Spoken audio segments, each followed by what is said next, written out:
ইরানে দীর্ঘ ৪১ দিনের সামরিক অভিযান অপারেশন এপিক ফিউরির সমাপ্তি ঘোষণার পরপরই এবার ইরানকে কড়া হুঁশিয়ারি দিয়েছে ট্রাম্প।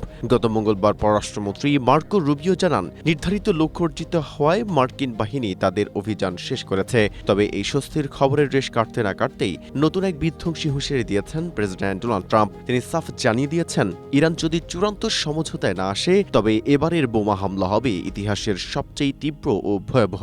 মার্কিন সংবাদ মাধ্যম এক্সিওসের প্রতিবেদন অনুযায়ী পর্দার আড়ালে এক বিশাল গিভ অ্যান্ড টেক বা আদান প্রদান নীতি নিয়ে দর কষাকষি চলছে। সম্ভাব্য চুক্তির শর্ত অনুযায়ী ইরানকে তাদের সমৃদ্ধ করা ইউরেনিয়ামের পুরো মজুদ ত্যাগ করতে হবে। এর বিনিময়ে যুক্তরাষ্ট্র ইরানের জব্দ করা $২,০০০ কোটি ফেরত দেবে। স্ট্রবেরি সুপার ডটেড ও ক্লাসিক ভ্যারিয়েন্ট সেনসেশন জাগুক শিহরণ।